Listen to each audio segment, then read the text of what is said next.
Big 12 Radio. This is Big 12 Today. Along with James Westling, I am Ari Temkin. Great to have you with us today and every day here on your home for the Big 12 Conference. Tune in and Big 12 Studios.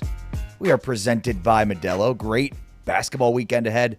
The former St. John's head coach and former Kansas assistant, Norm Roberts, joins us coming up in about 15 minutes right now to help us break down what he's seen so far and observed from the start of the Big 12 season and look ahead, of course, to the weekend.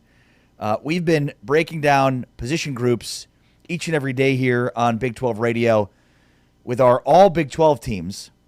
The Big 12 Today, all Big 12 performers. Yesterday we did quarterbacks and had a little bit of a different list. I'm curious if we're going to have a different list today. We do 3 teams for each of these position groups. We're going to break down a different position group each day. And today we are on running backs. So our first, second, and third team running backs. So James, let's start with you. Who is your third team running back? And we're doing one running back because nobody runs a two-back set anymore. So my third team all Big 12 running back is Raleek Brown from Arizona State. Finished as one of the top rushers in the league, had over 1,100 yards, over 6 yards per carry. Had a 255-yard performance against Colorado, which was a program record in a single game. He's also a former 5-star recruit, according to Rivals.com.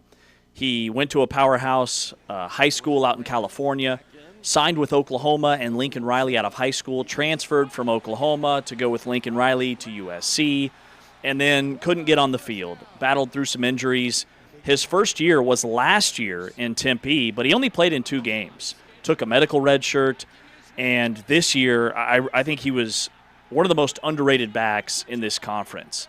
All the headlines were around Sam Leavitt and Jeff Sims, who stepped in at quarterback. But without Raleek Brown, I don't think Arizona State has the success that they ended up with this season. He lived up to the hype in 2025. Yeah, and in fact, I'm surprised we agree here. Based on the numbers, it's almost like we have Raleek Brown a little bit too low. You know, and it's funny to sort of think about going into the season, we wondered how Arizona State would be able to replace Cam Scadaboo. And like of all the issues that Arizona State had this year, that wasn't one of them. Yeah. And I think early in the season, like the Mississippi State game, the loss there, maybe it was like Raleek hadn't established himself. But, by the end of the season, there was no doubt who the feature back at Arizona State was, and a guy that, was certainly going to be one of the top 2 or 3 guys on our lists here. So legit dual threat guy, one of the top rated running backs via Pro Football Focus. Yeah, it's no surprises here for Raleek Brown. In fact, again, I thought maybe you might have had him a little bit higher. And I almost put him lower just based on some other factors that went into some of the other guys. Well, he's only a junior, and he is a name to keep an eye on this offseason, because if he comes back to Arizona State, that's very attractive for what next season could look like for the Sun Devils, for whoever their quarterback is going to be, because we know it won't be Sam Leavitt, it won't be Jeff Sims. He is out of eligibility after 17 seasons in college football. But whoever comes in there at quarterback has a bell cow running back in Raleek Brown, who's only about 5'9", 5'10", but he's over 200 pounds. He's thick. He's got breakaway speed. He's, like we said, super undervalued in a conference that had a great year of running backs. Okay. Who's your second team Big 12 running back? Yeah, my second team running back is Cameron Dickey, the running back from Texas Tech, who was a 3-star recruit out of high school, went to Crockett High School in Austin, Texas, where he was a dual-threat quarterback, which is why he kind of slid through the cracks in the recruiting process. And Texas Tech did a tremendous job of identifying a guy that they told me 2 years ago was going to be a dude for them eventually. He has elite ball skills and elite instincts as a rusher. And I think he's super undervalued in terms of his speed. I mean, he had a top 5 GPS time on some breakaway runs this year, over 1,000 yards, 14 rushing touchdowns. And again, everybody talks about Texas Tech's defense. Nobody talks about Cameron Dickey. And he's a guy that can make guys miss in tight spaces with a low center of gravity. He shares the touches with other backs like Jacoby Williams and then the passing game. But I love Cameron Dickey. He's my second team all-league running back. It's kind of interesting. I think when people look at Texas Tech, from the outside looking in, I don't know that they realize how good their running game is, because Dickey and Williams don't have, incredible statistics, because they share carries. In fact, watching the Big 12 championship game, there was a guy I was with who's, kind of an outsider to the Big 12, and he's like, oh, speaking of Williams, like, oh, that guy's incredible. Like, he's their feature back? And I was like, no, actually he's not. He's sort of their secondary back. Right. It's the other guy, Dickey, that's their feature. That's, I don't want to say they're better back, but certainly the guy that got the majority of the carries. Cameron Dickey's also my second team all Big 12 running back. It looks like we're going to have the same three in our first, second, and third team. It's unanimous here, so I guess not as much of a differentiation between the two of us. And it makes sense. I mean, look, for me, some of the numbers may have favored Raleek Brown to be in the spot, but for me, it was the team success for Texas Tech and the success of the running back position overall that tipped the scales in the favor of Dickey. I mean, he led all Big 12 running backs, Dickey, in touchdowns, and just was a absolute red zone hammer for them. When you think about the touchdowns that were scored in the red zone for Tech, it's because their ground game with Dickey was the impetus for it. So, 5.5 yards per carry or 5.7 yards per carry.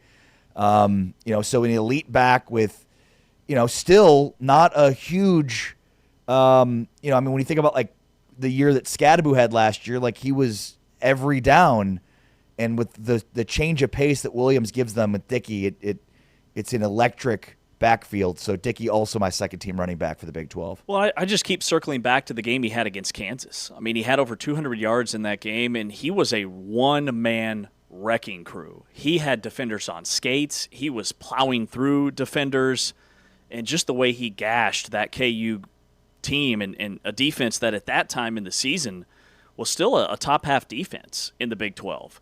Like, it wasn't just this massive offensive line that Cameron Dickey was running behind all season. He did a lot of it on his own. Like his yards after contact, his forced missed tackles were all really high. And again, I think eligibility-wise, because he saved his red shirt, I think he's only a freshman. I mean, he has a sky-high ceiling. All right, LJ Martin, first team all Big 12 running back here. Yeah. No surprises? Yeah, it's LJ Martin. Thank you, Will. Over 100 yards per game, the highest graded running back in the conference per Pro Football Focus. He had over 200 yards in their massive win on 32 carries against Cincinnati. He also, showed me this season that he's not just a workhorse type running back. Like, he can make guys miss. He had a huge missed tackle count in that Cincinnati game.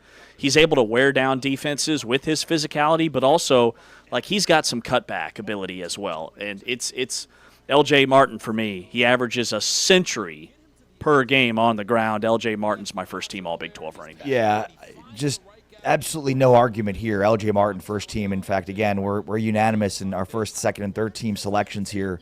And maybe the order may have been different, but certainly it's pretty obvious who those top three backs are. Like, you could have maybe thrown a Carson Hansen or a Joe Jackson or somebody else in, but, I mean, it's clear who the top three were. And, look, LJ led the Big 12 in rushing yards. He led the Big 12 in rushing yards per game and led the Big 12 in yards from scrimmage among running backs. And attempts. I mean, he had 40 more attempts than anybody else in the conference. And to average 5.5 yards per carry, when each and every Saturday teams are loading up the box and they're centered on stopping you, and you still have that type of production. He was healthy this year for the first time. Remember, last year he missed like half the year with some injuries, and he was a dude. Yeah, I mean, here's a guy that in previous seasons – like, he looked like he was capable of it. He just couldn't stay healthy. And so he finally was able to prove that on the field this season with being the workhorse that he was. Again, leading the league in rushing attempts. And to your point, like, over 18 carries per game at 5.5 yards per carry. Everybody knew it was coming, and they still couldn't stop it. So when we look at all of the accolades that Bear Bachmeier might take home from a freshman perspective, so much of it is attributable to what LJ Martin was able to do in clearing the way for Bear Bachmeier. And LJ Martin is a junior. He has eligibility left. He plays like a senior. He plays like a guy that's been at BYU forever. He's built like a linebacker. He could leave. He may leave. We'll see. Is he an NFL back? I think so. I wonder. I'll have to. I mean, especially because I don't have the exact numbers in front of me, but he had to be one of the top 5 backs in the country after yards after contact.